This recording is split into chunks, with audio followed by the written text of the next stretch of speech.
সাইয়েদনা ইব্রাহিম ওনার আল্লাহ 86 বছর বয়সে দিলেন সাইয়েদনা ইসমাইল আলাইহিস সালামকে। ওনার বয়স যখন 100 তখন দিলেন সাইয়েদনা ইসহাক আলাইহিস সালামকে। দুর্ভাগ্যজনক হলেও সত্য, ইসমাইলের চেনে কোনো নবী আল্লাহ দেন নাই, কোনো নবী নাই। সব নবী এই চেনে হাজার হাজার লক্ষাধিক নবী খালি ইসহাকের বংশে নামে। এই বংশে কোনো নবী নাই।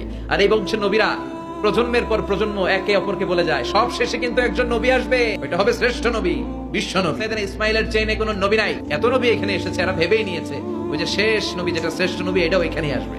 কিন্তু আস্তে আস্তে হাজার হাজার লক্ষাধিক নবী আল্লাহ এইখানে পাঠিয়ে সাইয়েদনা ঈসা আলাইহিস সালামের পরে আল্লাহ স্টপ মেরে দিলেন। স্টপ মেরে দিয়ে 570 বছর পরে শ্রেষ্ঠ নবীটারে আল্লাহ এই চেনে পাঠিয়ে দিলেন।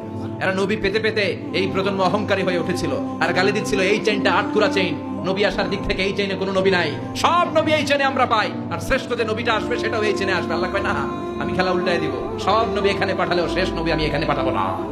শেষ নবী আল্লাহ তাআলা সাইয়েদনা ইসমাইলের চেইনে পাঠিয়ে দিয়েছেন। চিৎকার করে পড়েন আল্লাহু আকবার।